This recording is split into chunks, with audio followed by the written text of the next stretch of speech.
4:48, magandang umaga po. Araw na po ng Huwebes, ika-17 ng Nobyembre 2016. Sa ngalan po ni Kuya Daniel Razon, ako po si Jules Suriao. Ako naman si Rina Villamor. Narito na ang mga humahataw na balita. Suspected drug lord na si Kerwin Espinosa, inaasahang darating na sa bansa bukas. Pangulong Rodrigo Duterte tutulak ngayong araw patungong Peru upang dumalo sa una nitong APEC Leaders Meeting. Russian President Vladimir Putin inaasahang makakaharap ng Pangulo sa isang bilateral meeting. Panukalang batas na ipapalit sa emergency powers bilang solusyon sa lumalalang problema sa trapiko, target maipasa ng Kongreso bago matapos ang taon. Retesting sa mga may hawak na driver's license ipatutupad ng Land Transportation Office o LTO simula sa 2018.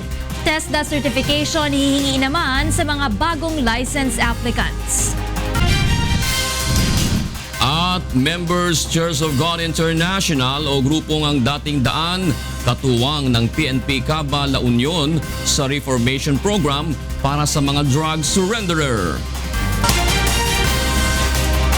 Sa detalye ng mga balita, plano ng Land Transportation Office na muling isailalim sa pagsusulit ang lahat ng may hawak na driver's license card upang matiyak na papasa ang mga ito sa mas pinataas na standard ng ahensya. Layo nitong masolusyonan ang kawalan ng disiplina ng mga motorista na itinuturo namang dahilan sa mabigat na trapiko. Target itong simula ng ahensya katuwang ang Kongreso sa taong 2018. Libre, walang bayad, no? Sasaluhin ng ating gobyerno. And then, kung halimbawa ina-applyan mo motorsiklo ka lang. Hindi yung may lisensya ka ng non-pro or pro, yung mga 10-wheeler na gagamit ninyo. Aminado ang LTO na kulang sa tamang edukasyon sa pagmamaneho ang maraming motorista, kaya plano nitong mas maging aktibo sa pagbibigay ng impormasyon hindi lang sa mga driver kundi maging sa mga pasahero. Isusulong ng mababang kapulungan ng Kongreso na maging ganap na batas ang Traffic Crisis Act of 2016 na ipapalit sa emergency powers na makatutulong upang masolusyonan ang problema sa trapiko sa bansa. Narito ang hataw na balita ni Ray Pelayo. Nakahanap na ng solusyon ng mga mambabatas bilang pamalit sa panukalang emergency powers na hanggang sa ngayon ay hindi pa maibigay sa Pangulo. Tinalakay ng Transportation Committee sa Kamara ang iriribisang batas upang masolusyonan ang problema sa traffic sa malalaking lungsod sa bansa. Ang House Bill 4334 na mas kilala sa Traffic Crisis Act of 2016, makiisa, makisama, magkaisa ay magiging limitado lamang para sa Metro Manila, Cebu at Davao City. Kapag naging epektibo, itatalaga bilang traffic chief ang kalihim ng Department of Transportation. Magkakaroon ng kapangyarihan ng DOTR Secretary sa pamamalakad at pagpapatupad ng mga bagong sistema upang mapaluwag ang trapiko sa mga piling lugar sa bansa. Ang traffic chief ang siyang magkakaroon ng full control at supervision sa lahat ng mga ahensya na concern sa traffic gaya ng LTO, MMDA, LTFRB at PNP-HPG. We are happy that Congress recognized the need for a single authority. No? Congress recognized the need to designate one point person who will be on top of traffic management. And we are talking about enforcement, education, and engineering. Ilan sa mga pagbabago na maaaring magawa ng batas ay ang mga sumusunod: pagdaragdag ng panibagong ruta sa mga pampublikong sasakyan, pagpapalawig ng number coding scheme, bagong traffic flow system, pagbubukas ng mga subdivision upang madaanan ng mga sasakyan, pagsulong ng buyout ng MRT3, pagtatayo ng integrated bus terminal at paghihigpit sa pagkuha ng lisensya. Plano ng komite na maipasa ang panukalang batas bago matapos ang taon. Ray Pilayo, UNTV News and Rescue, Philippines. Pinagpapaliwanag ng Department of Energy ang mga generating at distribution companies kaugnay sa naganap na brownout noong Martes ng gabi. Samantala nandigan ang Meralco na walang problema sa kanilang mga transmission line. Narito ang hataw na balita ni Brian De Paz. Iimbestigahan ng Department of Energy ang naganap na malakihang pagbagsak ng kuryente na nakaapekto sa malaking bahagi ng Luzon. Ayon sa record ng DOE, alas 7:30 ng gabi nang magsimulang magkaproblema sa supply ng kuryente at nagbalik sa normal dakong alas 8:50 ng gabi. Ayon sa DOE, kabilang sa mga planta na bumagsak ang Santa Rita, San Lorenzo, San Roque, QPPL, Bacman, TransAsia, GN Power 2, Limay 2 at San Gabriel. Kabuuang 2,407 megawatts o 15% ng supply ng kuryente sa Luzon ang bumagsak. Na nagkaroon ng sobrang laking pagbagsak ng kuryente, and then biglang nag-spike up dahil sa meter sensitive na mga motor sensitive na mga loads. And then nagkaroon ng second batch of power plants na nagkaroon ng tripping. Dahil sa nangyari, dapat anyang magpaliwanag ang mga generating companies at distribution utilities kaugnay nito. Secretary Cusi is asking everyone to write their respective reports within the day. Sa paliwanag naman ng National Grid Corporation of the Philippines, unang pagkakataon na may ganitong pangyayari at di pa rin nila matukoy ang totoong sanhi ng insidente. First time na ganito kalawak yung effect. Tsaka ganito karami yung mga plantang involved. Yung actual cause, hinihimay pa yung details from different segments of the power sector, tapos tsaka pa i-analyze kung ano talagang nangyari. It's very difficult because all of this happened within a span of 5 minutes. So right now wala pa talagang cause. Sagot naman ng Meralco, wala sa kanila ang problema. Prior to this, walang problema kaming nakita batay sa aming system control center. Nasa 28% ng Meralco customer ang apektado at nakahanda silang makipagtulungan sa investigasyon ng DOE. Naniniwala naman ang Meralco na walang malaking epekto ito sa magiging singil sa kuryente. Brian De Paz, UNTV News and Rescue, Pasig City. Sa iba pang balita, muling nagbabala sa publiko ang mga eksperto na mag-ingat sa pagbili ng mga peking cosmetic products dahil maaari itong magdulot ng permanenteng pagkasira ng balat. Narito ang hataw na balita ni Grace Casin. Nagkalat ngayon ng mga ibinibentang peke at hindi rehistradong beauty products. Kung ang presyo ng isang orihinal na produkto ay 1,000 piso, ang mga fake products ay nagkakahalaga lang ng 50 to 200 pesos, kaya marami ang bumibili nito.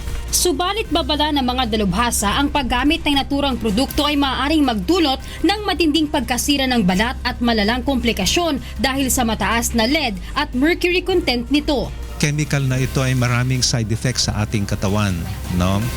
Kagaya ng mga epekto sa nervous system. Isa dyan ay yung hyperpigmentation na sinasabi, nagkakaroon ng nagmamantsa-mantsa na yung balat mo, no? So imbes na ikaw ay pumuti, umitim ka. Ilang ulit na anyang nagsagawa ang Food and Drugs Administration ng inspeksyon at ilan sa mga nagtitinda ng peking produkto ay sinampahan na nila ng kaso. Subalit hindi nila matunton ang orihinal na pinagmumulan ng mga nasabing produkto. Yung mga outlet na to, pagka nag-i-interview na kami, wala sila maipresentang resibo kung saan talaga binibili. And ito po yung isang dilemma dito dahil ito po mga tindahan na to, nabibigyan po kasi sila ng business permit na mga LGUs. Naaalarma na rin ang mga kongresista sa pagdami ng mga peking cosmetic products sa merkado. Base sa pagdinig ng Kamara, kahit ang mga kilalang mall ay may pailan-ilan na ring nakakapasok na mga peking beauty product. Bibili lang sila dahil feeling nila malayo naman sa bituka yan eh. Para makatiyak, makikita sa website ng FDA ang listahan ng mga produktong hindi pumasa sa kanilang mga pagsusuri. Grace Casin, UNTV News and Rescue, House of Representatives. Mamimigay ang Police Community Relations Group ng mga DVD na naglalaman ng iba't ibang modus operandi ng mga kriminal sa mga bus terminal bilang babala sa mga pasahero ngayong holiday season. Narito ang hataw na balita ni Lea Ilagan. Gumawa ng video compilation ng mga nauusong modus operandi ngayong holiday season ang Police Community Relations Group o PCRG bilang bahagi ng kanilang anti-criminality at public awareness campaign.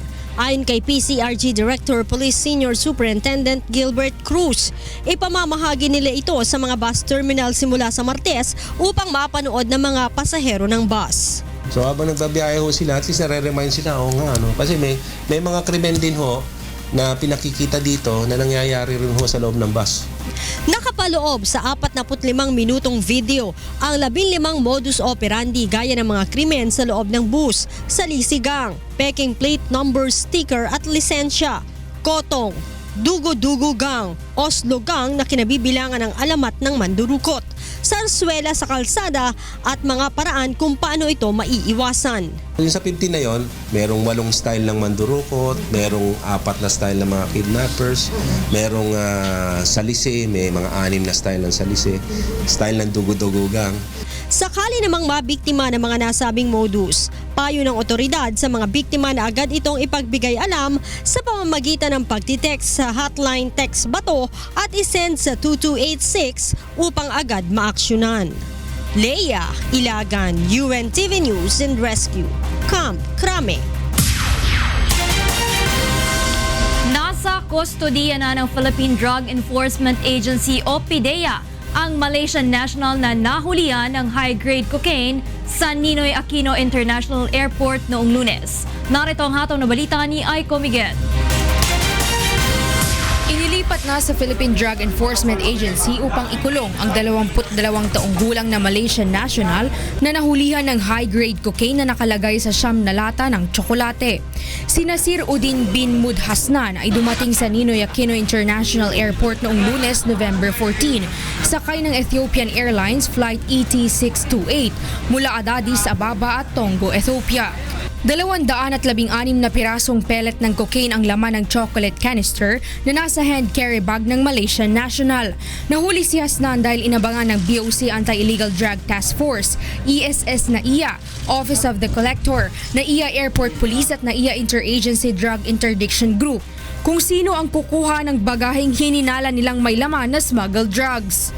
Ang estimate dito is 4.6 kilos of cocaine na merong street value ng mga 25 million pesos. Doon sa intelligence work, binantayan natin kung sino yung darating. Dahil may cooperation tayo sa mga intelligence communities, binantayan natin dito yan at sino yung mag-claim ng bagahe, kinlaim niya. At kasama doon sa intelligence work o impormasyon, hinuli natin siya. Ang impormasyon na may parating na drug mule sa bansa ay natanggap ng BOC at Bureau of Immigration mula sa US Drug Enforcement Agency. Kaya lang, tandaan natin, mere possession ang kasalanan. Paghawak mo ang illegal drugs at ganyang volume, habang buhay ka talagang makukulong. Tuloy-tuloy naman ang investigasyon ng interagency groups upang matukoy kung sino ang mga kasabwat nito at kung kanino niya ito dadalhin dito sa Pilipinas. Isa sa tinitingnang posibleng kasabwat nito ay ang malaking grupo ng West African Drug Syndicates dahil mula si Hasnan sa bansang Africa. Ito ang unang pagkakataon na may nahuling smuggled drugs sa loob ng chocolate canisters, ngunit isa lamang anya ito sa paraan ng mga drug syndicate upang makapagpuslit ng mga droga papasok ng bansa.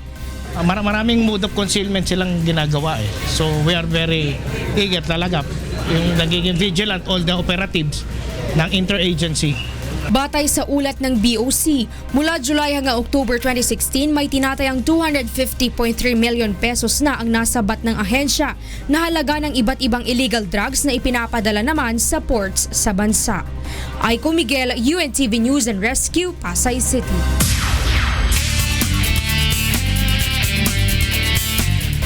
Siyam ang nasugatan matapos sagasaan ng isang dump truck ang mga nakaparadang sasakyan sa Nagcarlan, Laguna kahapon.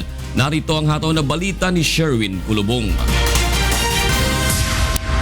Nabulabog ang mga residente sa Avenida Street, Barangay Poblacion 2 sa Nagcarlan, Laguna kahapon ng umaga nang sagasaan ng isang dump truck na puno ng buhangin ang mga nakaparadang mga sasakyan, tricycle at motorsiklo sa lugar. Ayon sa Nagcarlan Police, nawalan umano ng preno ang dump truck na minamaneho ng 53 anyos na si Isagani Albor. Patungo sana ito ng Pagsanhan, Laguna upang mag-deliver ng buhangin. Siyam ang nasugatan sa aksidente, kabilang na ang driver at pahinante ng naturang truck. Tinatayang aabot sa mahigit 1 milyong piso ang napinsala sa nangyaring aksidente. Nahaharap naman sa kasong reckless imprudence resulting to damage to property and multiple injury ang driver ng dump truck. Sherwin Kulubong, UNTV News and Rescue, Laguna. Sugatan ang isang pulis matapos bumangga ang minamaneho nitong kotse sa pader sa isang underpass sa Quezon City. May hataw na balita si Reynante Ponte live. Yes, Reynante, go ahead. Yes, Rina, wasak na nga ang harapan ng Toyota Corolla na may plate number TMT 838 matapos nga itong bumangga sa padera ng underpass sa Quezon Avenue na minamaneho ng isang pulis. Kaninang 1:30 ng madaling araw, Rina, nang mangyari ang aksidente kung saan kinilala ang biktimang pulis na si SPO1 Brian Mateo na naka-assign sa QCPD Station 5 sa Fairview. Agad isinugod ng Department of Public Order and Safety Rescue sa East Avenue Medical Center ang biktima na nagtamo ng malubhang pinsala sa ulo. Ayon naman sa nagpakilalang doktor at Dipos Rescuers na unang rumisponde sa biktima, nasa malubhang lagay na ito nang makuha mula sa kanyang kotse. Sa inisyal na ulat ng traffic sector, posibleng may nagkat na sasakyan sa biktima kung kaya't ito'y naaksidente. Nilinis naman ng mga tauhan ng MMDA Road Management ang mga nagkalat na basag na salamin sa kalsada upang hindi na nga makaabala sa mga motorista. Sa ngayon ay patuloy pa rin ang investigasyon ng mga otoridad sa sanhi sa nangyaring aksidente. Sinubukan naman Rina na i-revive ng mga doktor ang biktima, ngunit ininiklara din itong patay bandang 2:29 kaninang madaling araw. Balik sa Rina. Maraming salamat sa iyo, Reynante Ponte, mula sa Quezon City. Nakunan ng CCTV camera ang pamamaril ng riding in tandem criminals sa isang tricycle driver sa Caloocan City kagabi. May hataw na balita si Maki Libradilla live. Yes, Maki. Yes, June, tinambangan ng riding in tandem ang isang tricycle driver sa 8th Avenue, Barangay 56. Dito yan sa Caloocan City kagabi. Kita pa sa CCTV ang pagdating ng 3 motorsiklo sakay ang 5 lalaki. Ilang sandali pa, lumapit ang mga lalaki sa pwesto ng naturang tricycle driver na nakapila sa likod ng tent o kubol ng mga namamasada sa lugar. Makikita ring nagpulasan ang mga nagpanik na tao nang paputukan na ng mga armadong lalaki ang biktima. Pagkatapos ito ay mabilis na tumakas ang mga sospek. Patay ang biktima matapos itong magtamo ng 2 tama ng bala sa ulo ayon sa NPD Soco. Na-recover din ng Soco sa katawan ng biktima ang 3 pakete ng hinihinalang shabu, lighter at foil. Tikom naman ang bibig ng mga kaanak ng biktima, subalit ayon kay Kagawad Rodolfo Lungka, inamin sa kanya ng asawa na napag-uutusang bumili o runner ng shabu ang biktima. Usap-usapan din sa lugar na kalalaya lang ng sospek sa bilangguan sa kasong robbery at hold-up. Kaya naman, pinag-aaralan na ng otoridad kung may kinalaman ba sa droga ang motibo ng pamamaslang. Yan mo ng latest, balik sa June. Maraming salamat, Maki Libradilla.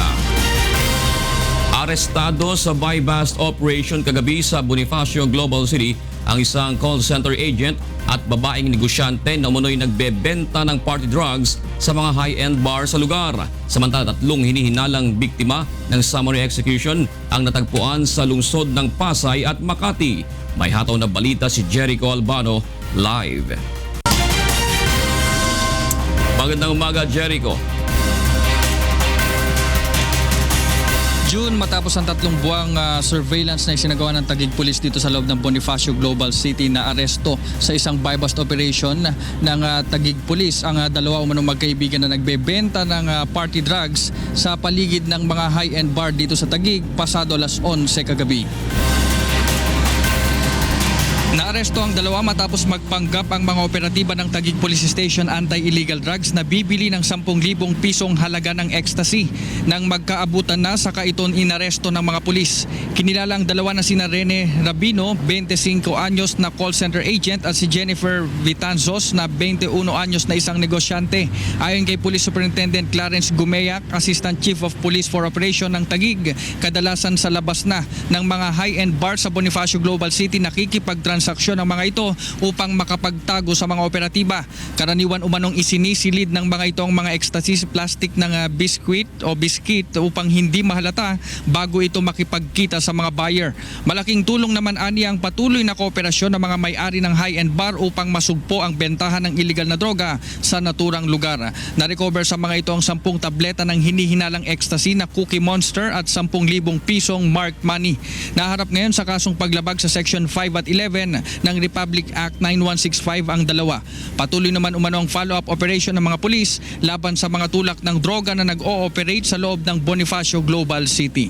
Samantala, June, sunod-sunod naman ang natagpo ang mga bangkay ng hinihinalang biktima ng summary execution sa lungsod ng Pasay at Makati kagabi at kaninang madaling araw. Pasado alas 11 nang matagpuan ang bangkay ng hindi pa nakikilalang lalaki sa Don Carlos Village, Barangay 190 sa lungsod ng Pasay. Habang pasado alauna naman ng madaling araw nang matagpuan ang 3 bangkay sa Barangay Bangkal at Barangay San Isidro sa lungsod ng Makati. Pare-parehong nakabalot ng plastik ang mukha ng mga ito at may piraso ng papel kung saan nakasulat ang mga katagang gaya ng hold-upper, pusher ako, huwag tularan. Patuloy na inaalam ng mga pulis ang pagkakakilanlan ng mga biktima. Yan ang mga balitang nakalap natin sa buong magdamag, June. Maraming salamat, Jericho Albano.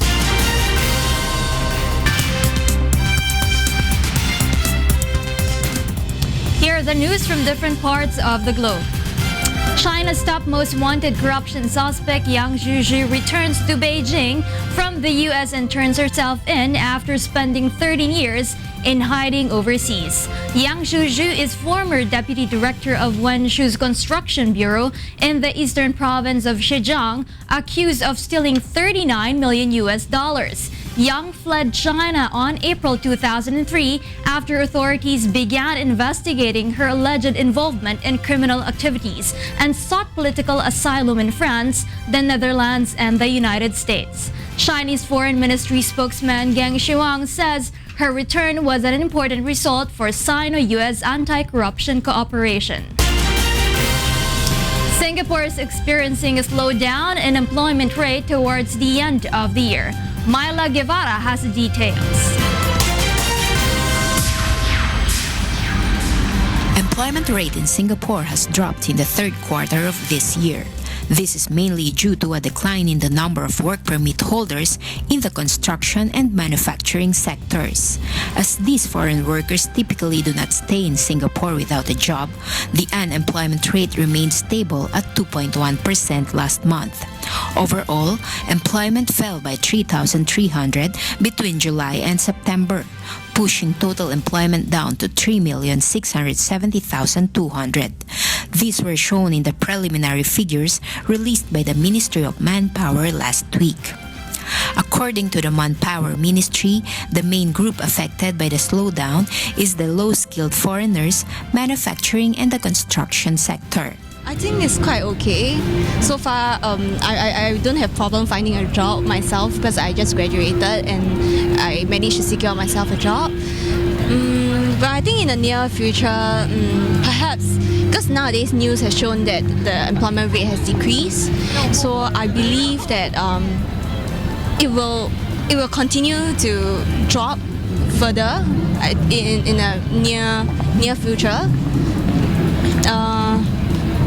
So far, I think that if people are not that picky, we are still able to find a job. Meanwhile, unemployment among Singaporeans and permanent residents dropped to 2.9% last month, from 3% in June. Fewer people were also laid off in the third quarter to 4,100, compared with 4,800 in the previous quarter. But with subdued global economic conditions and internal economic restructuring, the Monetary Authority of Singapore, or MAS, warned that the economy is not expected to improve significantly next year. This is the second time since the 2009 global financial crisis that employment has contracted. The first time was in the first 3 months of last year when employment fell by 6,100. Myla Guevara, UNTV News and Rescue, Singapore. Japanese Prime Minister Shinzo Abe says Tokyo will give Malaysia 2 patrol boats, a move welcomed by visiting Malaysian Prime Minister Najib Razak as an aid to promoting stability in the South China Sea. Earlier this year, scores of Chinese fishing boats were spotted encroaching near South Luconia Shoals, a rich fishing ground south of the disputed Spratly Islands. This led Malaysia to send its navy and summon China's ambassador to explain the incident. Malaysia, along with Philippines, Vietnam, and Brunei, are among the countries contesting territorial claims with China over the South China Sea. And those are the latest news from around the world at this morning. Sa pantala, ready na po ang ating mga kasama sa Radyo La Verdad 1350 with Attorney G at Beth Santiago. Ayun. Morning, June and Rina. Buti na lang tinanggal niyo yung Attorney G, Beth Santiago at Joe Castigador Jr.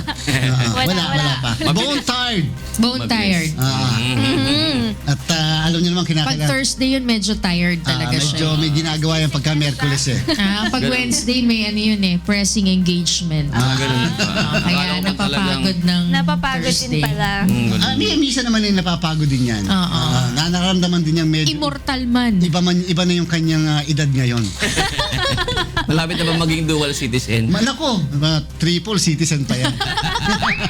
Sige. Maraming salamat kayo, June Rina. Narito mga dapat abangan sa ikalawang paghataw ng mga balita.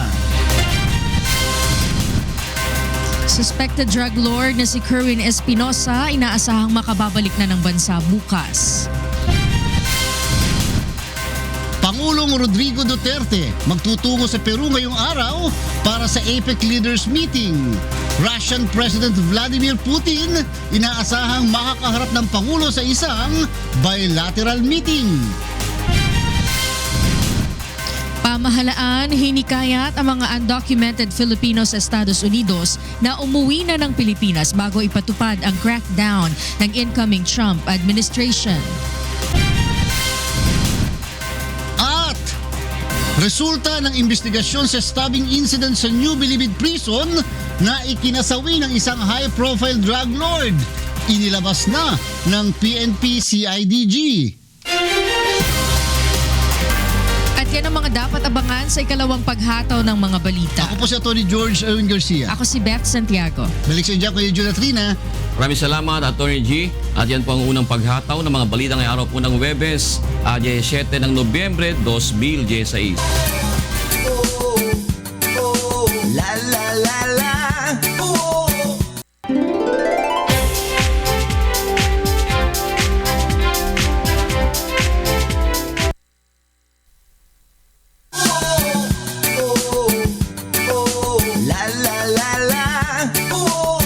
Punta natin sila Kuya June at Angel para sa ikalawang paghataw ng mga balita sa Good Morning Kuya. Maraming salamat, Attorney G. Magandang umagang muli sa ating mga kasangbahay.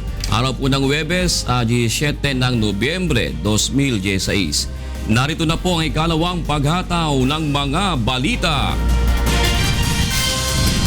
Pangulong Rodrigo Duterte magtutungo sa Peru ngayong araw para sa APEC Leaders Meeting. Russian President Vladimir Putin inaasahang makakaharap ng Pangulo sa isang bilateral meeting.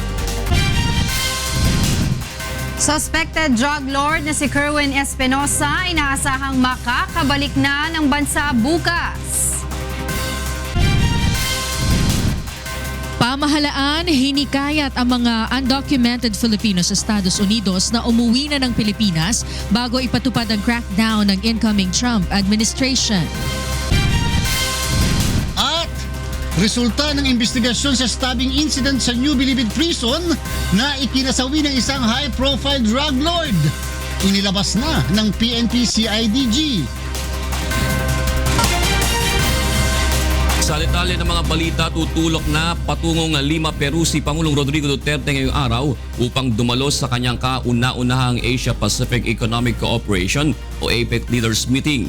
Pasado 1:00 ng hapon nakatakdang umalis ang Pangulo at ang kanyang delegasyon mula sa Davao City International Airport. Inaasahang titigil muna ang Pangulo sa New Zealand upang hindi masyadong mapagod sa biyahe. Kinumpirma naman ni Pangulong Duterte na magkakaroon sila ng bilateral meeting ni Russian President Vladimir Putin sa Peru. Tuloy ho, ako yung naghingi niyan. And I had earlier tonight, I had a long talk with the ambassador of Russia. I reiterated again my desire to meet Putin bilateral. Wala naman akong hingiin. I want to be friends with him. I just want the two countries to be on the best of friends. And this is an economic world. If there are things that we can sell them or export sa kanila, hindi mas maganda. And if there are also things that they own or they can sell to us, and it is obvious it can be put to good use, then we will buy those things that are needed, which you not have. Bukas na ang inaasahang pagbabalik bansa ng suspected drug lord na si Kerwin Espinosa. Ayon kay Philippine National Police Chief Director General Ronald Bato de la Rosa, walang naging problema ang mga opisyal ng Anti-Illegal Drugs Group o AIDG na sumundo kay Kerwin sa Abu Dhabi, kaya tiyak na ang pag-uwi nito. Hindi natin i-present sa court sa Albuera. Kausapin lang yung court doon na i-return lang yung warrant doon at andito sa amin. Ngunit ayon sa hepe ng pambansang pulisya, hindi na masusunod ang unang plano na pagkuha agad ng affidavit ni Kerwin sa embahada pa lamang ng Pilipinas sa Abu Dhabi. Ito ay dahil sa eroplano na ito-turn over ng Abu Dhabi authorities ang kustodiya kay Kerwin sa mga opisyal ng Philippine National Police. Duda si Senador Laila de Lima sa motibo ng pamahalaan sa pagbibigay ng seguridad sa sinasabing drug lord na si Kerwin Espinosa. Narito ang hataw na balita ni Joyce Balancio. Pinagdududahan ni Senator Laila de Lima ang planong pagbibigay ng pamahalaan kay Kerwin Espinosa ng karagdagang seguridad at pagsasailalim sa kanya sa Witness Protection Program ng Department of Justice. Ayon sa senadora, maaaring maging kapalit ito ang pag-udyo kay Erwin na isangkot siya sa drug operation sa bansa. Hindi na ako magugulat kung ganyan din ang mangyayari kay Kerwin Espinosa. Na yan ang magiging parang quid pro quo na pababalikin siya dito. Maaari din naman ng babala na kay Erwin ang pagkakapatay sa ama niyang si Albuera Mayor Rolando Espinosa upang mapilitan na siyang idawit ang senadora. Ganun din ang ginawa kay JB Sebastian. Yung Bilibid riot, I think that to me was also a warning to JB Sebastian to cooperate. Muli ring binatikos ni Senator de Lima ang tila pag-single out sa kanya at paggamit ng resources ng Executive Department para sa paghahain ng kaso laban sa kanya sa halip na tutukan ang iba pang problema sa bansa. Maging ang pag-amin niya sa naging relasyon sa dati niyang driver bodyguard na si Ronnie Dayan ay ginagamit na rin anya para sa kanyang drug case at para matanggalan na siya ng lisensya bilang abogado. That's not at all proof, I tell you, especially that alam ko ang sarili ko na wala talaga akong kinalaman dyan. No one can judge me on my morality. Nanindigan naman si Senator Laila de Lima na hindi siya magbibitiw sa kanyang pwesto dahil dapat anya ang gumawa nito ay yung mga gumagamit ng kanilang posisyon upang mag-imbento ng mga issue at man-blackmail ng mga testigo laban sa kanya. Joyce Balancio, UNTV News and Rescue, Senate of the Philippines. Tiwala naman ng Department of Justice o DOJ na malakas ang kanilang ebidensya laban kay Senator Laila de Lima kahit wala na ang testimonial evidence ng dating driver bodyguard na si Ronnie Dayan na iniuugnay sa illegal drug operation sa New Bilibid Prison. Aminado ang mga otoridad na hirap sila sa paghahanap kay Dayan. Ayon kay Justice Secretary Vitaliano Aguirre II, napag-alaman nilang itinatago si Dayan ng matataas na opisyal sa ilang lalawigan sa Northern Luzon. Narito ang pahayag ni DOJ Secretary Vitaliano Aguirre II. We were told that the Aaron Dayan is being protected by some high public officials in his home province of Pangasinan and other northern provinces up to Baguio. Diyan siya nagtatago, diyan siya papalipat-lipat. Naniniwala naman ang kalihim na makatutulong sa pagtunton kay Dayan ang 1 milyong pisong reward money ng mga pribadong individual para sa makapagtuturo sa kinaroroonan nito. Inilabas na ng PNP Criminal Investigation and Detection Group ang ilang detalye sa resulta ng kanilang fact-finding investigation sa September 28 stabbing incident sa New Bilibid Prison. Ayon sa CIDG, walang nangyaring riot sa nasabing kulungan na nagresulta sa pagkasawi ng inmate na si Tony Co. Narito ang hataw na balita ni Nel Maribuhok. Walang naganap na riot sa New Bilibid Prisons noong September 28 na siyang dahilan ng stabbing incidents na ikinasawi ng inmate na si Tony Co at pagkasugat ng mga high-profile inmates na sina JB Sebastian, Peter Co, Vicente C at Clarence Dongail. Ito ang iniulat ng PNP Criminal Investigation and Detection Group sa pagdinig ng House Justice Subcommittee sa insidente. No riot or tumultuous affray occurred. Inilahad din ni CIDG Police Superintendent Francisco Ebrio na batay sa naging testimonya ng inmate na si Tomas Doniña, may nag-utos sa kanya na saksakin si Sebastian. Bandang 7:45 ng umaga ay pitangkan niyang patayin itong si JB Sebastian sa kadahilan ng may kumausap sa kanya na isang dati niyang kasamahan sa Philippine Navy na dapat ay gawan niya ng paraan na mapatahimik at mapatay si JB Sebastian para hindi siya makapagsilta laban kay Ma'am Laila de Lima ukol sa paglaganap ng droga sa New Bilibid Prisons. Ayon pa sa ulat ng CIDG, nananatiling may illegal na droga sa Building 14 base sa kanilang nakalap na ebidensya at resulta ng drug test sa inmates. Kabilang na ang nasawing inmate na si Co at mga nakitang illegal drugs at paraphernalia sa pambansang kulungan. Sa fact-finding report, wala silang nakitang pananagutan ng mga miyembro ng PNP Special Action Force sa naturang insidente. Posibleng managot naman ang mga itinuturong sumaksak sa inmates na sina Clarence Dongail, Edgar Cinco at Doniña. Ayon sa CIDG, ang NBP Investigation Section na ang magsasampa ng kaukulang kaso laban sa mga itinuturong sangkot sa NBP stabbing incident. Nel Maribuhok, UNTV News and Rescue, House of Representatives. Wala na sa kustodiya ng Davao City Police ang isa sa mga naarestong suspect sa pambobomba sa Rojas Night Market. Ayon sa Davao City Police, pinakawalan na si alias Boy matapos maglabas ng release order ang isang korte sa Cotabato kasunod ng pag-aproba ng hukom sa petition for the writ of habeas corpus na isinumite ng kamag-anak ng suspect. Noong Biyernes pa na ilabas ang release order at pinalaya naman ang suspect noong Sabado. Pakinggan natin ang pahayag ng tagapagsalita ng Police Regional Office 11. Be informed that due to the failure of CIDG ARM and Prosecutor's Office in Cotabato City to produce necessary documents to justify the arrest of a suspect, a release order was issued by Presiding Judge Hale Rose S. Haugan Law of Branch 14 Davao City dated November 11, 2016. Nananatili naman sa kustodiya ng Davao City Police ang tatlo pang suspect na sina alias Abu Mansor, alias Haron at alias Abu Hamza. Ipinahayag ni Pangulong Rodrigo Duterte na hindi siya sang-ayon sa martial law subalit bukas siya sa posibilidad ng pagdideklara nito kung lalala ang mga insidente ng karahasan sa bansa. Ngunit paliwanag ng Malacanang, ang pahayag ng Pangulo ay upang pataasin ang antas ng kamalayan ng publiko sa nangyayari na karahasan sa Mindanao upang makapag-ingat at maiwasan ang paglaganap nito sa iba pang bahagi ng bansa. Babala rin ito mismo laban sa lawless elements at iba pang grupong nagbabalak maghasik ng kaguluhan. Narito ang pahayag ni Presidential Spokesperson Ernesto Abella. So basically, what he was doing is that should this escalate and the conditions are set, then he could. But this is simply a warning and just a possibility. This is not an actual statement that says it will happen.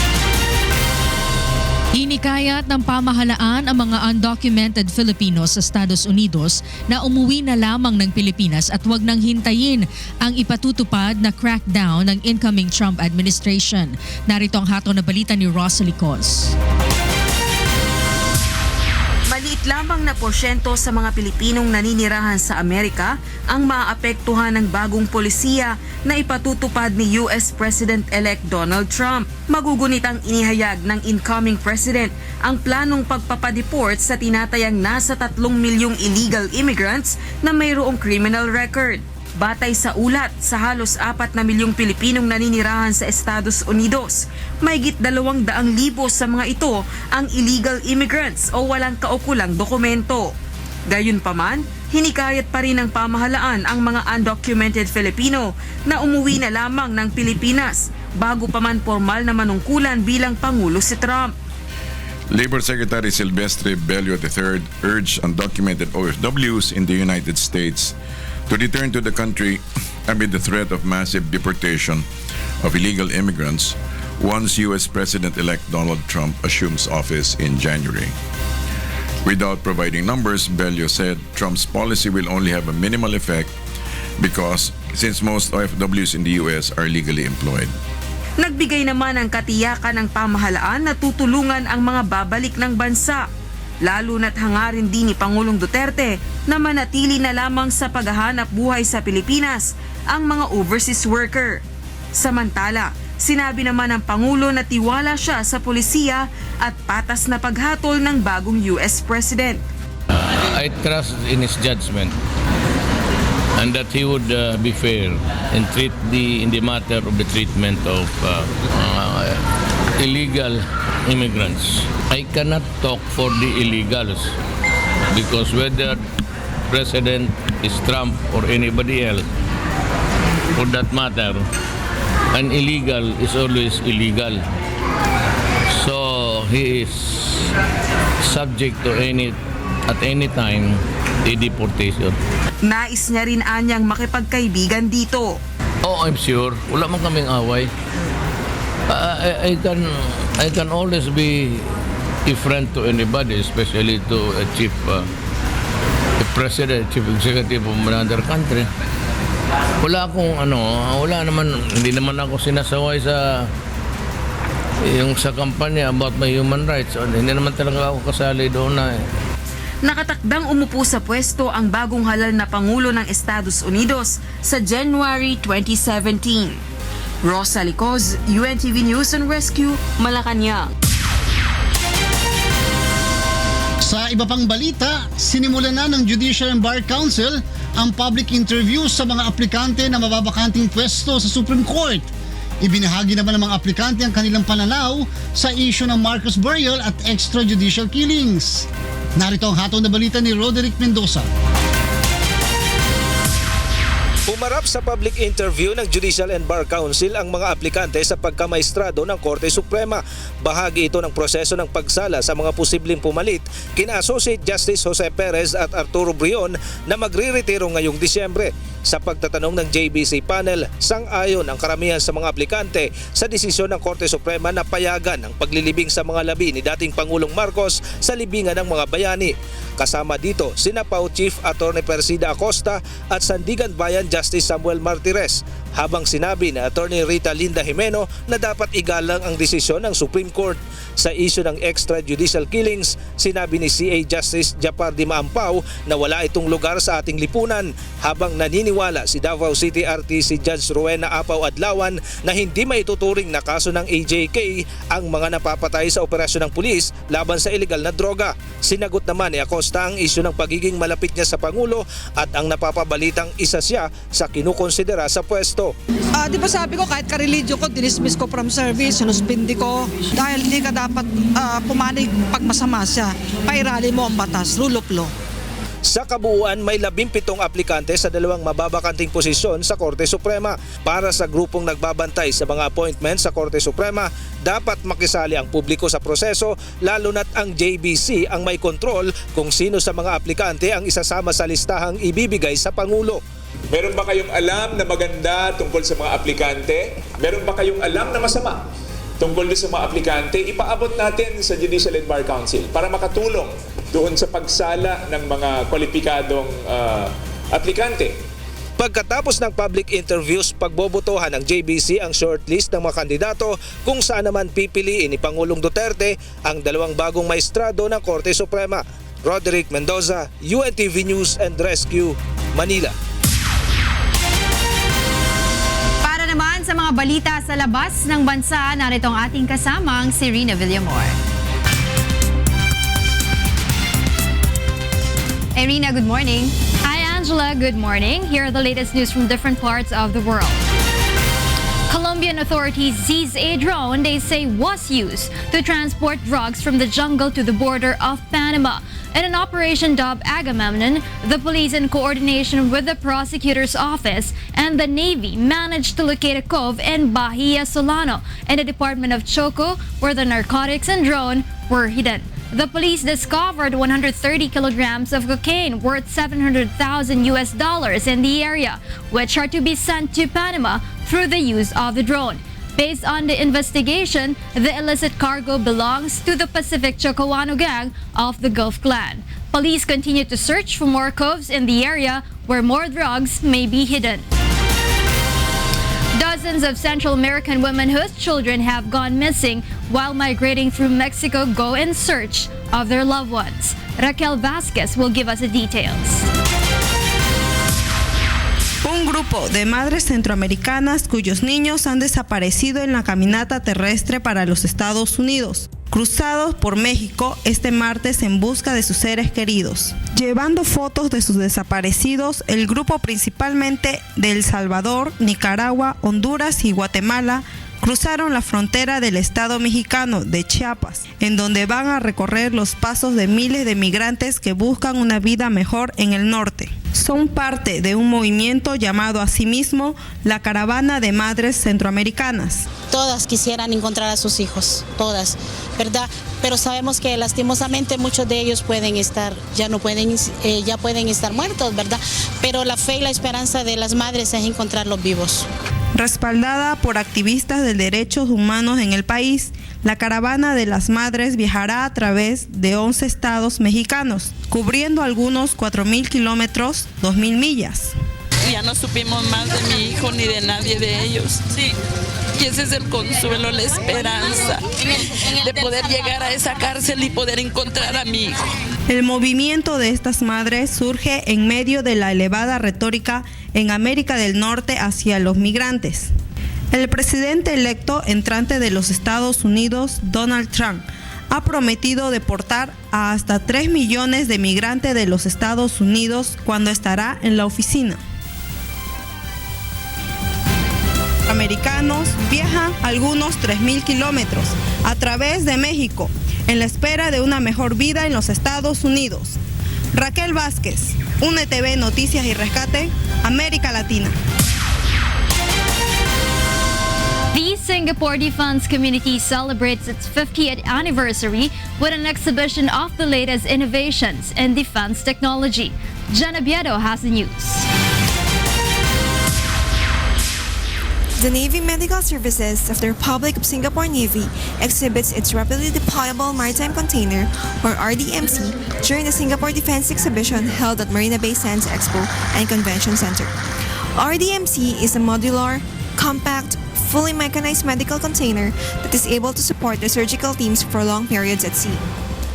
Requiring only 2 men to deploy in 10 minutes, it also houses different compartments such as operation theater and an intensive care unit.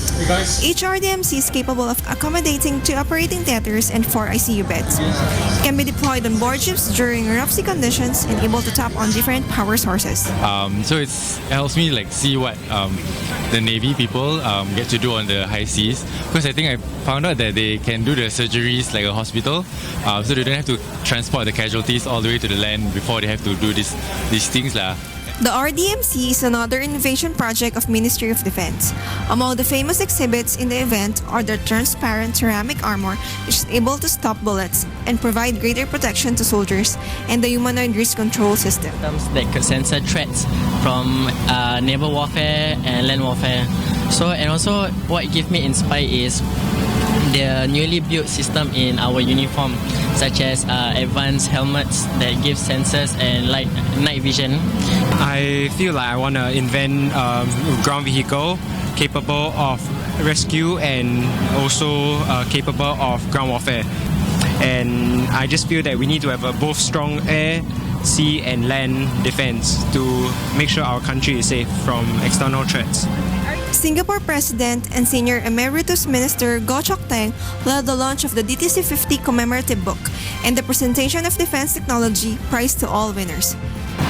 This defense exhibit also aims to inspire and encourage aspiring scientists and engineers in order to develop high level of defense technology beneficial for national security. Jen Obiedo, UNTV News and Rescue, Singapore. Meanwhile, Prince William is in Hanoi, Vietnam on a 2-day trip to promote wildlife protection.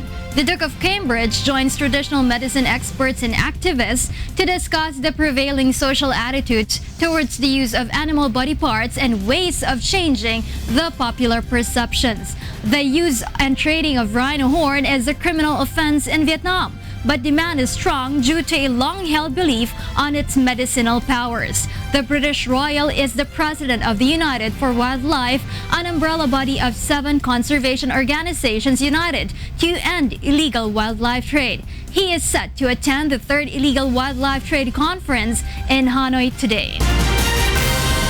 And those are the latest news from around the world at this hour. Back to you, Angela.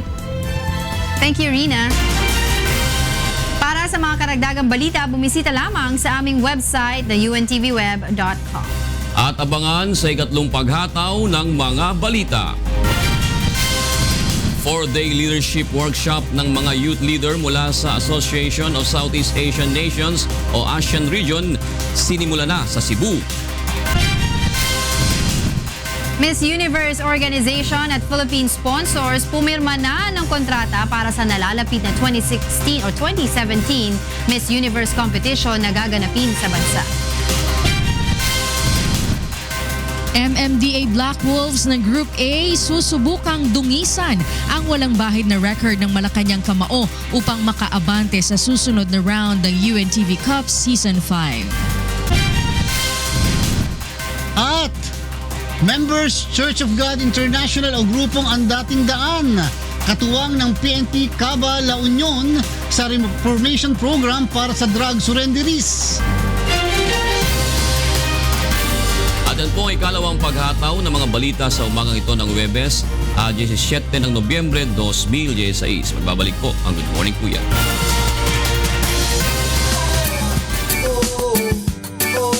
La la la la.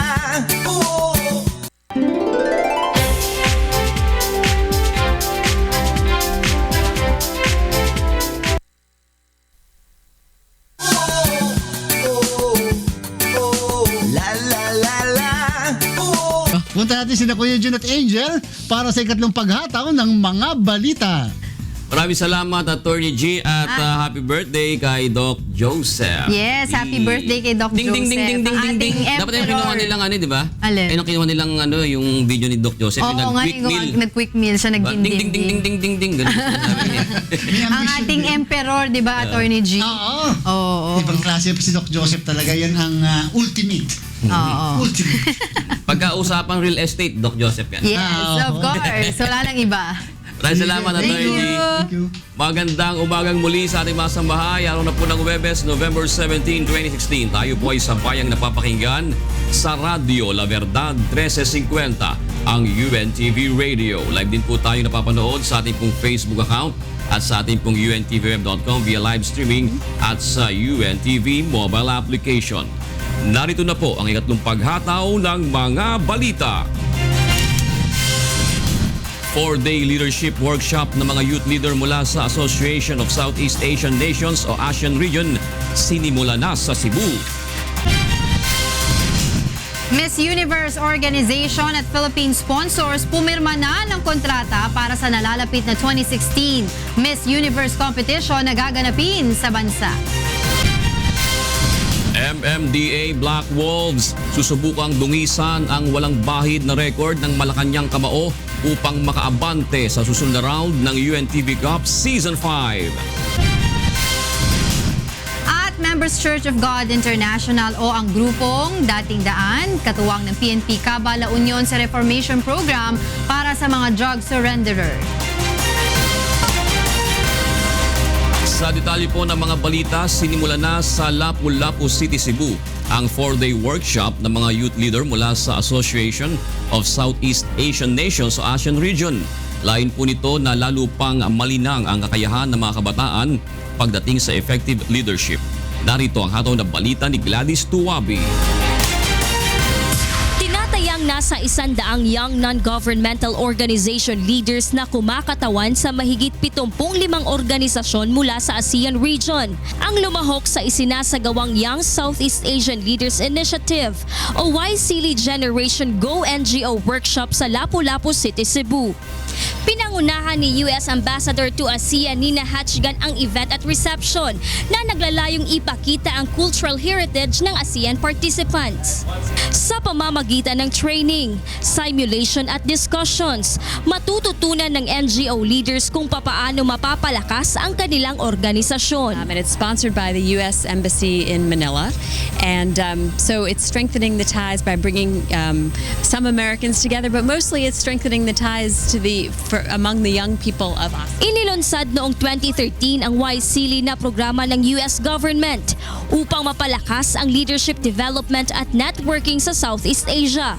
It's also a way for us to see how we can network with others, to empower one another basically, because at the end of the day we are one ASEAN, so it's always good for us to know what the others are doing. Tatagal ang workshop hanggang sa November 19, araw ng Sabado. Gladys Tuwabi, UNTV News and Rescue, Cebu. Plano ng Land Transportation Office o LTO na muling isailalim sa pagsusulit ang lahat ng may hawak na driver's license card upang matiyak na papasa ang mga ito sa mas pinataas na standard ng ahensya. Narito ang hataw na balita ni Monok Son. Isa sa mga itinuturong dahilan ng mabigat na traffic ay ang kawalan ng disiplina ng mga motorista. Isa ito sa mga naisolusyonan ng pamahalaan, katuwang ang Kongreso sa pamamagitan ng paglikha ng batas upang maisailalim sa retesting ang lahat ng mga may hawak ng driver's license sa buong bansa. Sa Enero 2018, balak umpisahan ng Land Transportation Office ang retesting upang malaman kung karapat-dapat bang humawak ng lisensya ang isang motorista. Libre, walang bayad. No, sasaluhin ng ating gobyerno. And then, kung halimbawa ina-applyan mo motorsiklo ka lang. Hindi yung may lisensya ka ng non-pro or pro, yung mga 10-wheeler na gagamit ninyo. Magkakaroon na rin ng mga panibagong requirement gaya ng TESDA certification para sa professional driver's license at panibagong exam para sa mga kukuha pa lamang ng lisensya. Suportado naman ng Department of Transportation ang nasabing panukala. Ang pagkakaroon ng driver's license ay isang pribilehiyo. No? Ay bilang pribilehiyo, kinakailangan na maipakita natin na karapat-dapat pa rin tayong tumangan at gumamit ng driver's license. Sigurado ako. Kasi sa tagal ko naman na driver, papasa siguro ako. Sa akin na professional sana, hindi na exam kasi renewal na lang po, di ba? Aminado ang LTO na kulang sa tamang edukasyon sa pagmamaneho ang maraming motorista. Kaya plano nilang mas maging aktibo sa pagbibigay ng impormasyon, hindi lamang sa mga driver, kundi maging sa mga pasahero. Mon Hokson, UNTV News and Rescue, Quezon City. Alamin natin ang sitwasyon ng trapiko sa mga oras na ito mula kay Grace Cassie.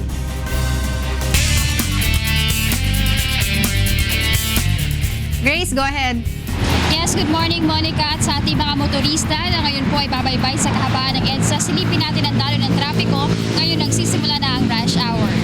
Sa lahat po ng babaybay ng southbound lane, kung kayo ay magmumula sa area ng Balintawak, wala po magiging problema, green and go hanggang sa area ng Quezon Avenue. Subalit magsisimula po ang moderate to heavy traffic sa Near Road, dire-diretso hanggang Main Avenue.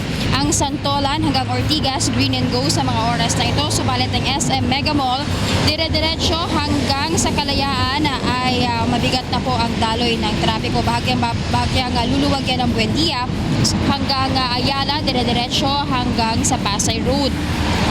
Subalit ang area po ng Magallanes at Malibay, moderate to heavy sa mga oras na ito. Ang tramo hanggang FB Harrison, light to moderate traffic. Dire-diretso na yan hanggang makarating po kayo sa Macapagal Avenue.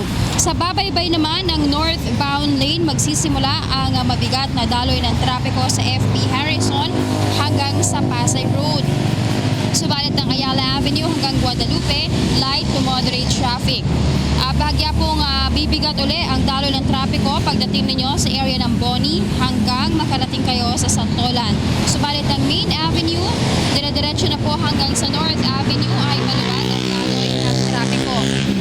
Meron lamang pong traffic na nararanasan ngayon sa area ng Pansalangin. Subalit paglagpas nyo dyan, pagdating nyo ng Muñoz hanggang Balintawak ay light traffic po. Silipin naman natin ang ating mga live points. Ang EDSA Guadalupe, Makati, ang Shaw Boulevard, Guadalupe to Shaw ay moderate to heavy traffic na po sa mga oras na ito. At ang Orense to Ayala naman po ay moderate to heavy traffic na rin, both lanes po sa mga oras na ito. Samantala ang Mendiola, Maynila, ang going to Quiapo, green and go po, wala po kayo magiging problema kung kayo dadaan dyan. Habang ang papunta naman ng Legarda ay nagsisimula na pong mag-build up ang traffic sa mga oras na ito. Angel, paalala natin sa mga motorista, ngayon po ay araw ng Thursday. Bawal po sa mga lansangan ng mga plaka na nagtatapos ng 7 at 8. Simula yan kanina alas 7 ng umaga hanggang mamaya alas 8 ng gabi. Paalala rin po sa mga nagbomotor, sundin po natin ang motorcycle lane na designated po ng mga otoridad dahil simula pa po noong Lunes ay nanguhuli na po sila sa lahat ng mga motorsiklo, sa lahat ng mga motorista na hindi dadaan sa motorcycle lane. And muna ang traffic update ngayong araw ng Thursday. Balik sa iyo, Angela. Maraming salamat sa iyo, Grace Casin, live na nagulat mula sa Quezon City. Alamin naman natin kay Ray Pelayo ang magiging lagay ng panahon sa buong maghapon mula sa UNTV Weather Center. Ray? Aring Ray, maya pabak. Maya payabak, June. Maya payabak, Pwede niya sa ating mga kasambahay. Kumusta na yung ating amihan? Ito ba'y meron bang nakakaantala dyan para talagang tuluyang lumamig ang ating paligid, Ray? Meron pa rin, June, kaya lang hindi gaanong bumababa ngayon. At meron umiiral tayo ngayon, tinatawag natin na tail end of a cold front pa rin, June. Ito ay dahil nga dito sa umiiral natin na easterly, so yung hangin ang galing dito sa may silangan. At yung binabanggit mo na amihan, yan ay nandito sa may area ng extreme northern Luzon. Kaya nagkakaroon tayo ng tail end of a cold front. Dito yan umaabot sa central hanggang sa northern Luzon, June. Yan yung mga nagpapaulan ngayon sa area na to, June. Yung sinasabi nila dyan daw sa may Scarborough Shoal, yung tumataas daw yung alon dyan. Ibig sabihin ba ay effect na ng amihan yan o iba pang ahangin yan, Ray? Yes, kung titingnan natin itong amihan, ang Scarborough Shoal nasa area kasi ito ng West Philippine Sea. So, umaabot doon yung pinaka-puwersa nitong northeast monsoon o yung amihan. But then by next week, ayon sa Pag-asa, bababa ito sa may area ng northern Luzon. Doon tayo makakaramdam ng mas malamig na temperatura. Medyo malayo dun itong nasa West Philippine Sea kasi itong sinasabi natin na Scarborough Shoal. Medyo matataas kung doon na magko-concentrate itong amihan dahil alam naman natin amihan, medyo malakas ang pwersa niyan. Ray, bigay mo na magiging lagi ng panahon sa maghapon. Narito po magilagay ng panahon sa mga susunod na oras. Yung tail end of a cold front, siya pa rin po nakaka-apekto sa may northern hanggang sa central Luzon. Sa forecast naman po ng Pag-asa, yung area po ng Isabela, Cagayan at Apayao, makulimlim po lagay ng panahon at patuloy na makararanas po dyan ng katamtaman hanggang sa paminsan-minsan po ay malakas na mga pagulan. Posible po yung magdulot ng mga pagbaha at landslide. Sa Ilocos Region, nalabing bahagi ng Cordillera at nalabing bahagi ng Cagayan Valley, makakaranas naman ng mahina hanggang sa katamtamang pagulan. Sa Metro Manila at nalabing bahagi naman ng Luzon ay makakaranas din po ng partly cloudy to cloudy skies. May mga chance na magkakaroon naman tayo ng isolated rain showers and thunderstorms. Sa Science Garden sa Quezon City ngayong araw, maaari pong umabot sa 33 degrees Celsius ang maximum temperature. 29 sa Tuguegarao, sa Baguio po 16 to 23 at sa Puerto Princesa City sa Palawan hanggang 21 degrees Celsius. Yung area po ng Eastern Visayas, makakaranas din po dyan ng mahina hanggang sa katamtamang pagulan. Yung Cebu at buong Central Visayas, then yung Panay at Negros Island, may mga thunderstorms din pong mararanasan. Sa Iloilo City, maaari pong mabot sa 33 degrees Celsius ang maximum temperature. Metro Cebu 32 and Tacloban City hanggang 30 degrees Celsius. Yung pong area ng Caraga at Northern Mindanao ay makakaranas din po dyan ng makulimlim na lagay ng panahon at mahina hanggang sa katamtamang pagulan. Mas malaking bahagi ng Mindanao makakaranas naman ng fair weather, pero may mga chance na magkakaroon ng isolated rain showers and thunderstorms. Ang temperatura ay naglalaro naman po, maaari pong mabot sa 32 degrees Celsius. Alamin po natin lagay ng panahon sa mga karating bansa ng Pilipinas. Unahin na po natin dyan sa may area ng Seoul, South Korea, kung saan ang temperatura ay maaari pong bumaba sa 4 degrees Celsius at magkakaroon din po dyan ng cloudy skies with light rains. Sa Tokyo, Japan, 9 to 15, ganun din po, magkakaroon din ng mga pagulan. At sa Taipei, Taiwan, hanggang 28 degrees Celsius naman ang temperature. Sa Beijing, China, maaraw po dyan, pero ang temperatura maaari pong bumaba sa 2 degrees Celsius. Sa Hong Kong, hanggang 27, with partly cloudy lamang po sa lugar na yan. Sa Bangkok, Thailand, 34 degrees Celsius, pero maganda po ang lagay ng panahon. Sa Hanoi, Vietnam, ay hanggang 30 and 33 sa may area ng Ho Chi Minh at magkakaroon po ng mga pag-ulan dyan sa area na yan. Sa Kuala Lumpur, Malaysia, ay magkakaroon po ng rain showers and thunderstorms with 33 degrees Celsius na temperatura at halos ganoon din po magilagay ng panahon sa area naman ng Singapore. Sa Jakarta, Indonesia, may rain showers and thunderstorms with a maximum temperature of 33 degrees Celsius. Samantala, ang ating pong sunrise, 5:58 a.m. at naman pong sunset, 5:24 p.m. Yan ang ating ulat panahon. Umulan man po tumaraw, huwag natin kalilimutang pasalamatan ang Diyos na lumala. Balik po sa inyo dyan. Ray, mukhang hindi mo yata ginamit yung pinakita mo kay Kuya noong isang araw. Oo, Jun. Sabi ni Kuya kasi pag-iisipan muna lang. Hindi po masaya ata. Wala pang go signal kaya kailangan May mga unti pang ririkisahin, parang ganon. Few touches. Wala pang go signal. Excited na si Angela Parang gusto sumakay ni Angela doon sa ginagulong-gulong. Oh, gusto ko actually sumakay dun sa mga buwan dyan sa likod ng mga planeta. Pwede. Tingnan natin yan, Ray. Excited na rin yung mga taga-Peru. Paano nangyari yun? Sabi ng mga taga-Peru. Nanonood sa'yo yung mga weatherman ng Peru. May tumawag nga din sa akin ganito. Tinatanong nga yun. Sabi ko, yan ay sikreto.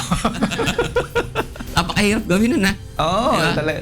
Yung technology, mahal yan. Million lang halaga yung binili natin na yan. Wow! Tapos gaganunin mo lang? Oo. Sige na, maraming salamat. Samantala, alamin naman po natin kay Victor Cozare ang mga balita sa iba't ibang panig ng bansa mula sa Davao City, ang mga balita from the Victor, maayong buntag. Maayong buntag June, maayong buntag kang Kuya Daniel o ganiya ang mga balitang from the gipusil patay sa riding in tandem ang usa ka ginudahang drug pusher sa Bulacan kagahapon. Ang report gikan kang Nestor Torres. Patay ang isa umanong drug pusher matapos barilin ng riding in tandem sa barangay Diliman First sa San Rafael, Bulacan kahapon. Kinilala ang biktima na si Romalito Basalio alias Amang, 51 anyos. Nakita pa sa bangkay nito ang karatulang pusher na ayaw maglubay, huwag tularan. Ayon sa pulisya, dati na itong sumuko sa Oplan Tokang subalit nagtago sa Nueva Ecija at nagtrabaho bilang construction worker. Ngunit bumalik muli sa kanilang lugar sa Bulacan at nagtulak umano ng illegal drugs. Dating badak listed pusher, ito ay umalis pansamantala at di umano ay pumasok sa isang construction job. Pero kinalaunan na natanggal siya sa kanyang pinapasukan na trabaho and siguro nung time na yon nawala na siyang hanap buhay, bumalik siya dun sa pagtitinda ng droga. Batay sa investigasyon ng PNP, bukod sa San Rafael ay nagbebenta rin si Amang ng illegal drugs sa bayan ng Baliwag, Plaridel at San Ildefonso, Bulacan. Din at saka outside the loob, may mga may mga bumibili sa kanya. Pag naubusan naman siya ng supply ng droga, usually nagbibiyahe siya. Samantala, hindi na nahintay ng pamilya ng biktima ang soko at nagdesisyong dalhin na ang bangkay sa purinarya. Sa ngayon ay patuloy ang manhunt operation ng PNP sa dalawang suspect sa krimen. Nestor Torres, UNTV News and Rescue, Bulacan. Sa laing balita, kapin sa 40% na sa kinatibuk ang populasyon sa Negros Island Region ang kabus sumala sa Department of Social Welfare and Development o DSWD. Sila Lane Moreno alang sa detalye. Sobra sa 10 katuig na nga ginapatuman sa Department of Social Welfare and Development ang programa nga kapit bisig laban sa kahirapan, Comprehensive and Integrated Delivery of Social Services. Tuyo sa programa nga ini nga mabuligan ang mga pigado naton nga mga kasimanwa kag mapuslan sang komunidad ang mga social services. Pareho sa pagpatindog sang farm to market road kag kalsada, barangay health centers, water facilities, rescue van kag madamo pa. Pero sa piyak sini naglabot na sa 45.6% o masobra 300,000 nga panimalay sa rehiyon ang ginakabig nga pigado base sa poverty threshold sa DSWD. Doon sa pagdeklara na poverty incidence, yung income talaga. Pag hindi sila nakaabot doon sa poverty line, if their income below the poverty threshold, no? Talagang Isa sa mga programa nga ginatubang sa ahensya ang ginaaligar hindi pagsuporta sa mga pumuluyo sa mga programa sang gobyerno. Yara sa 1.5 bilyones ang gintigana nga pondo sa DSWD sa bug-os nga Negros Island Region agud maghatag sa mga social services sa mga pigado nga lugar. Kaya kailangan meron tayong focusing, no? Doon sa targeting, meron tayong focusing sa mga poorest of the poor talaga.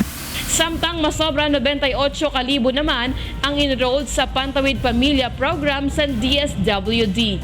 Lalaine Moreno, UNTV Balita kag Rescue, Negros Occidental. Andam na ang livestock o poultry industry sa Zamboanga Peninsula alang sa umalabot nga holiday season. Maong walay angay kabalaka ang mga Zamboangenyo nga makulangan og supply sa baboy ug manok ang maong rehiyon. Si Dante Amento alang sa maong balita.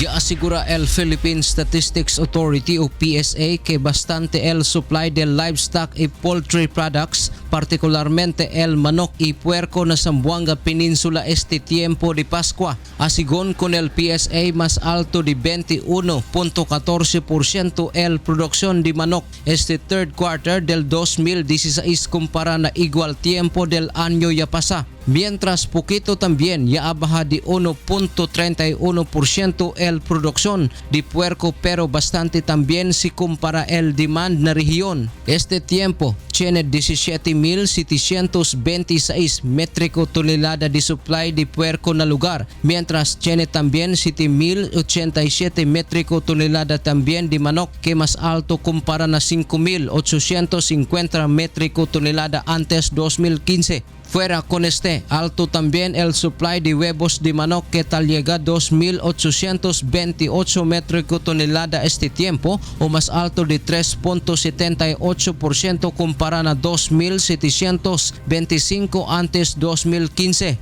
Our chicken tumaas. It increased by about 21.14%. Okay. So in other words, sufficient yung hog at saka swine natin based doon sa inventory. Kasi ito yung iihawin or ikakatayin for the fourth quarter. Pero ya se aclara también el PSA na hindi queda igual el demand kada lugar na rehiyon. Puede mas grande el necesidad de manok na ciudad de Zamboanga por causa manada residente aquí hindi ta come puerco. Por eso, tiene posibilidad que da falta el supply de manok aquí kumpara na mga otro probinsya. Pero aumente también el mga otro compañía tan supply manok estaba na otro lugar. Kasi yung data throughout Region 9 na, kundi sa Zamboanga City.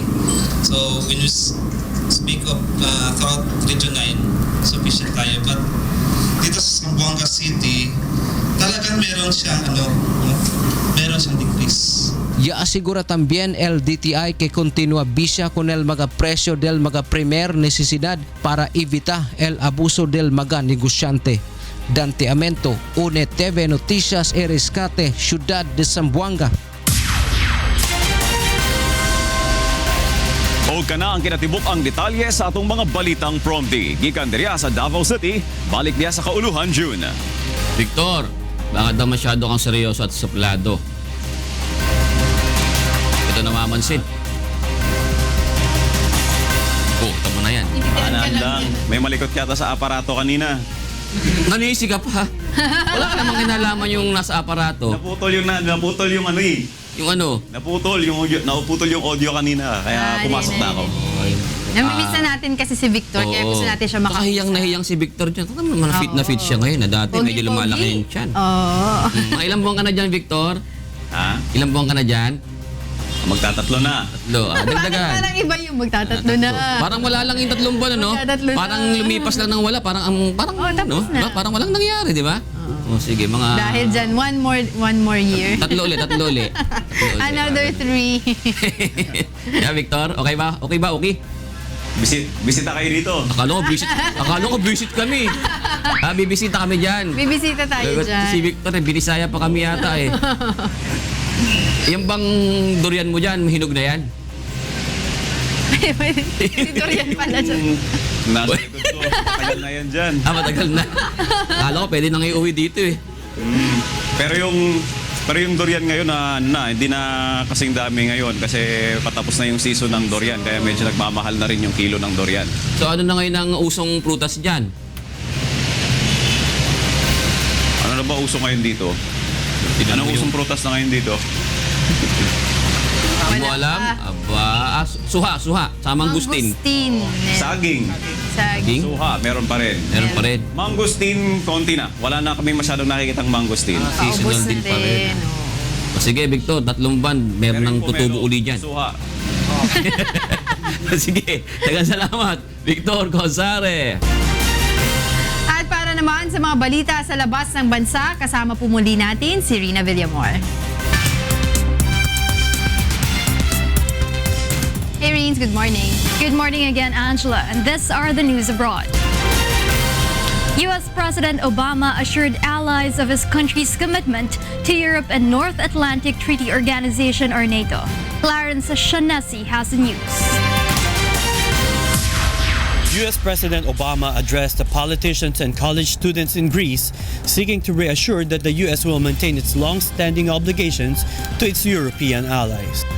Obama stressed that despite of U.S. elections outcome, the country will stick to its commitment with allies and NATO. And I am confident that just as America's commitment to the transatlantic alliance has endured for 7 decades, whether it's been under a Democratic or Republican administration, that commitment will continue, including our pledge and our treaty obligation to defend every ally. The president also expressed his confidence of peaceful transition of power between him and President-elect Donald Trump. We have very different points of view, but American democracy is bigger than any one person. Why, in the coming weeks, my administration will do everything we can to support the smoothest transition possible, because that's how democracy has to work. Although praising the progress achieved by open markets, Obama stressed that the correction is needed to address some negative impact of trades. In the years and decades ahead, our countries have to make sure that the benefits of an integrated global economy are more broadly shared by more people, and that the negative impacts are squarely addressed. In a resounding applause from his audience, Obama praised Philomita, a virtue cherished by Greeks that describes a person's love of virtue and honor. Clarence Shaughnessy, UNTV News and Rescue, New York, USA. Meanwhile, British Prime Minister Theresa May tells rowdy Parliament that she does have a plan for Brexit. In a House of Commons session, May was attacked by Labour leader Jeremy Corbyn over a leaked memo which said Britain has no overall strategy for leaving the EU, and splits in May's cabinet could delay a clear negotiating position for 6 months. The government has dismissed the report, which was written by consultants at Deloitte. And this government is absolutely united in its determination to deliver on the will of the British people and to deliver Brexit. Corbyn and also mocked Foreign Secretary Boris Johnson's claims that the government would make a Titanic success of Brexit, calling Brexit planning total shambles. In other news, senior citizens and farmers across India rush to the banks as the government implements new measures to eradicate tax evasion. Diwash Rai will give us the details. सरकार के द्वारा किए गए पुराना नोटों को केवल एक बार बदली कराने के लिए सुनिश्चित किए गए घोषणा के अनुसार नवंबर 15 मंगलवार को सारी भारत भर की ज्येष्ठ नागरिक और किसानों बैंक में रवाना हो गए। सरकार के द्वारा कर चोरी और भ्रष्टाचार से लड़ने के लिए दिए गए आदेश के अनुसार एक सप्ताह के बाद बड़ी रकम प्रचलन में आएगा। Old exchange that is different for the people. They have money, they exchange it. But what about the people who doesn't have money in the hand? So those people are suffering mostly, and especially for senior citizens. See, we came at before 8 o'clock, standing for 10:30 money withdrawal. सरकार ने 500 और 1000 का नोट रद्द करने से पहले सिर्फ कुछ ही घंटों की सूचना दिया था। ये एशिया की तीसरी सबसे बड़ी अर्थव्यवस्थाओं में से 86% नकद की साफ है। भारत की हर जगह से ज्येष्ठ नागरिकों अचल नोटों को बदलने के लिए बहादुरी के साथ लाइन पे खड़ा रहा है। सिर्फ एक ही बार पुराने नोटों को नए नोटों में परिवर्तन करने की सुनिश्चित करने के लिए और बेईमानी लोगों जो एक बैंक शाखा से दूसरे पे चला जाता है उनको रोकने के लिए बैंक ने अमेड इन को इस्तेमाल किया है। हर एक को एक बार में 4500 बदली करने का अनुमति है। Because when the same people come again and again, it denies the opportunity to another person or to other persons who have not been able to reach the counter or reach the ATM to get the cash. To prevent such kind of misuse, it has been decided that government would resort, the branches of banks would take resort to use of indelible ink marks for disbursement of cash across counters. सरकार ने 500 और 1000 का नोट रद्द करने से पहले सिर्फ कुछ ही घंटों की सूचना दिया। ये एशिया की तीसरी सबसे बड़ी अर्थव्यवस्थाओं में 86% नकद की साफ है। दिवोश राय, UNTV समाचार और उद्धार, मुंबई, Bharat. And those are the news abroad. Later on, I'll be bringing you the latest in sports. Meanwhile, back to you, Angela. Thank you, Rina.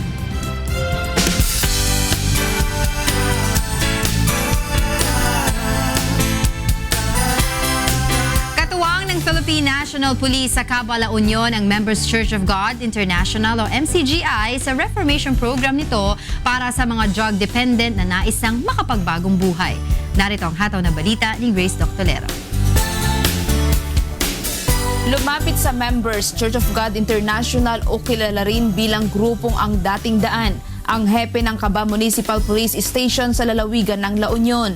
Ito ay kaugnay sa reformation program ng Philippine National Police para sa mga kababayan nating drug dependent na nais ng magbagong buhay.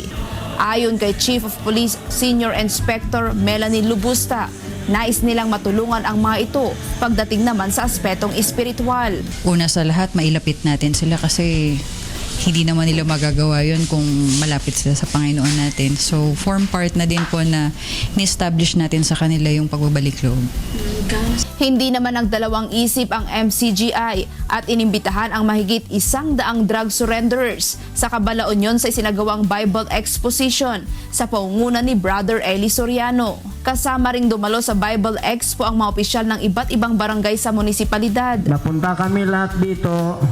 Ang objective nito para sa mga drug personalities, surrenderies po. Gusto naming mabigyan yung mga DPs namin ng moral advices, physical and spiritual advices po.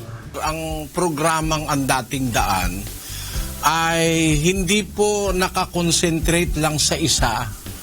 In fact, for so many years now, our program has been helping the Filipino people in so many ways. Hindi lang po yung mga drug personalities. Alam nyo kasi kapatid, ang mga drug surrenderies na yan na sinasabi nyo, ngayon lang naman lumitaw yan sa panahon ni President Duterte. More than at least 700,000 have surrendered to the administration of President Duterte.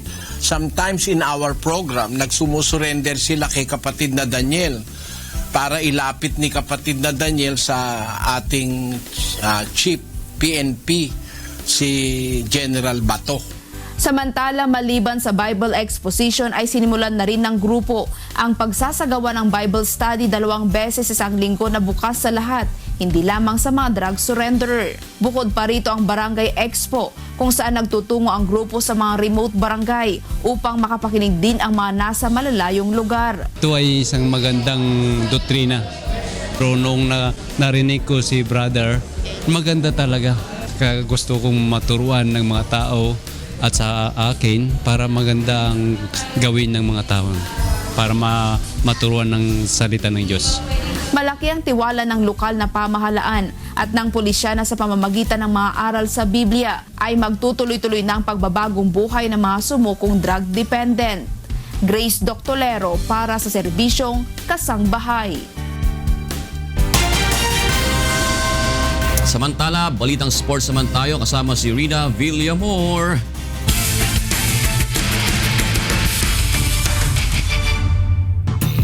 Rina, yung bang Group A na yan ay talagang medyo masikip ang laban para dun sa natitirang para ma-advance sa susunod na round, Yes, so kasi may natitirang game pa dito ang AFP, MMDA at Ombudsman.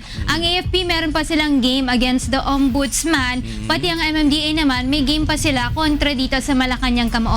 So doon titingnan natin kung sino yung mapapabilang dyan. Ang Ombudsman kasi may chance pa sila pag nanalo sila against the AFP Cavaliers, which is next Sunday natin. Pero for sure, itong kupanan ng Senate Defenders ay goodbye na nga dito sa Group A ng UNTV Cup. At para naman sa ating Group B, kung titingnan natin dyan, win over the other kasi tayo. So ang NHA ay nanalo sila kontra sa HOR Solons, kaya mas mataas sila dun sa rankings natin. Pero nanganganib na rin dito ang HOR. Ang GSIS tsaka DOJ, meron pang laro ang GSIS pero no bearing game na ito kontra sa PNP Responders. Ang DOJ, goodbye na rin sila sa laro natin sa UNTV Cup. Sige Rina, medyo ano yan At trivia muna ako sa inyo para sa NHA Builders. Bago ka man lang ikasal. Hindi, kasi ito yung, kilala nyo ba yung dalawang kambal ng NHA Builders?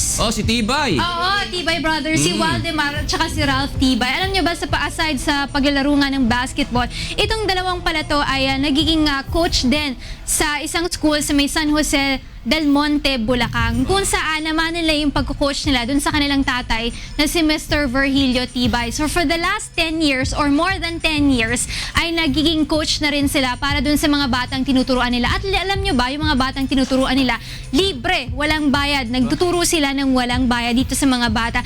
Nung last Sunday nga bumisita sa atin yung dalawang tinuruan nila sa UNTV Cup Games at tuwang-tuwa itong mga batang ito dahil nga first time daw nila ever makapanood ng isang liga dito sa Metro Manila. So nakakatuwang isipin na aside sa paglalaro ng basketball, itong dalawang Tibay Brothers ay nakakapagturo din ng basketball dun sa mga walang pera para makapag-aral ng basketball o kaya ay mag-enroll sa isang basketball camp.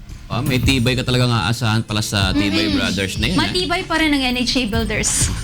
Sige, ibayan mo lalo. Alright, ito na ang ating balita. Tulad ng NHA Builders, pipilitin din ng MMDA Black Wolves mula sa Group A na dungisan ang walang bahid na record ng Malacanang Kamao upang makaabante sa susunod na round ng UNTV Cup Season 5. Narito ang hataw na balita ni Bernard Dadis.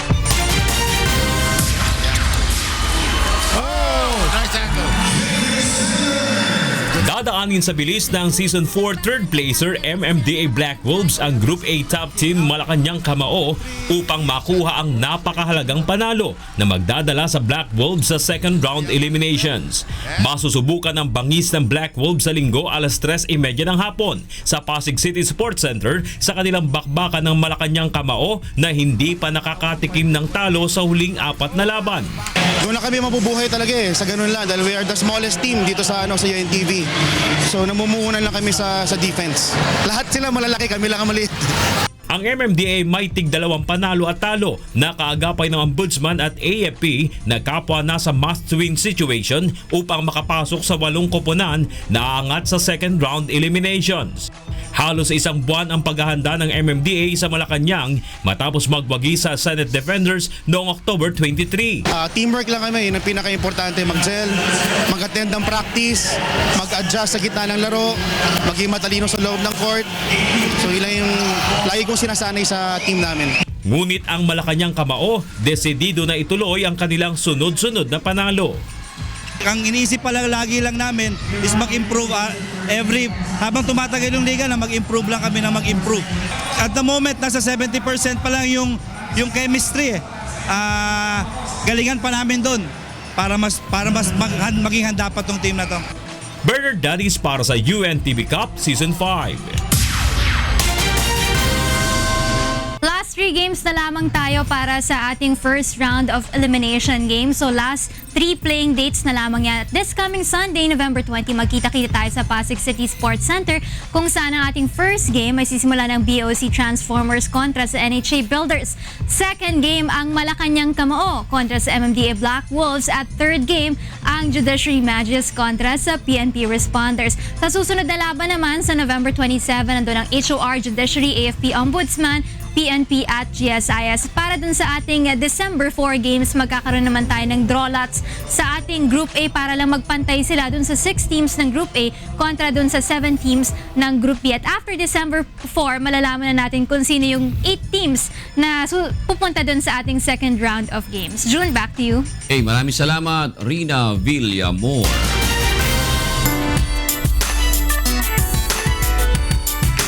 Pumirma na ng kontrata ang Miss Universe Organization at mga sponsor ng gaganaping 2016 Miss Universe competition sa bansa sa darating na Enero. Narito ang hataw na balita ni Mirasol Abugadil. Tuloy na nga ang pag-host ng Pilipinas sa prestihiyosong Miss Universe competition sa January 2017. Kagabi ay pumirma na sa kontrata ang mga opisyal at organizer ng beauty pageant sa pangunguna ni Miss Universe Organization Vice President Sean McLean at ng Philippine sponsors na pinangungunahan naman ni former Governor Chavit Singson. Ang dating gobernador ng Ilocos Sur ay mag-i-invest ng $11 million o kalahating bilyong piso sa naturang event. The long wait is finally over. Miss Universe is on. We get to say thank you to the Miss Universe organization for once again allowing us the privilege of hosting the 65th annual Miss Universe competition. There's an energetic fan base, a very, very engaged fan base, and we couldn't be happier to announce that the next Miss Universe pageant, the 65th annual pageant, is going to happen right here in Manila in January.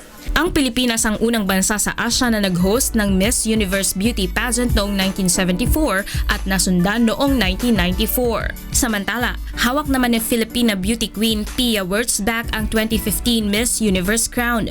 Umaasa ang sambayan ng Pilipino na masusungkit ng bansa ang back-to-back win sa nalalapit na 2016 Miss Universe competition. Mirasol Abugadil, UNTV News and Rescue, Philippines.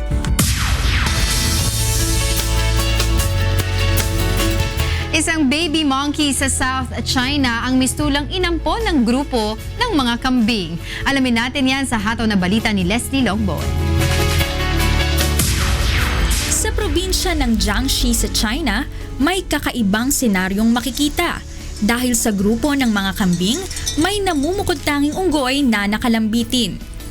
Ayon sa goat farmer na si Zhong Shu, 4 o 5 araw nang nasa kanilang lugar ang munting unggoy. Mistula umanong nakatagpo ito ng bagong pamilya sa piling ng kanyang mga alagang kambing. Tila ba na iparamdam na ng mga kambing na ligtas itong unggoy? Sa tuwing pumupunta ako para patahimikin ang mga kambing sa kulungan tuwing gabi, nakikita ko yung unggoy nasa likuran ng iba't ibang kambing. Tinangka niya na rin itong pakainin ng saging ngunit hindi nito pinapansin. Sa halip ay lalo lamang kakapit ng mahigpit sa kambing. Hindi rin ito humihiwalay sa kanyang mga alaga at kahit sa kulungan ay kasama pa rin ang unggoy hanggang sa pagtulog ng mga kambing. Samantala, plano naman ng County Wildlife Protection Station na ilipat ang unggoy sa isang malapit na zoo upang mas maalagaan ito. Leslie Longbowen, UNTV News and Rescue. Oh, love has no boundaries, no culture, and no Yung religion. unggoy, hindi kumain ng saging. Oo. Kalahin mo yun. Gatas. Ito pa si si Gilbert, kumakain ng saging. Kaya ang kinis ng mukha niya yan eh. So ano Si hindi mo Gilbert, sabihin? Ha? Kumain tayo ng saging. Okay. Para po sa iba pang kumataw na balita, bumisita lamang sa aming website, ang untvweb.com. At yan po ang mga hataw na balita ngayong araw po ng Webes, November 17, 2016. Sa ngalan po ni Kuya Daniel Razon, ako po si Jun Suriao.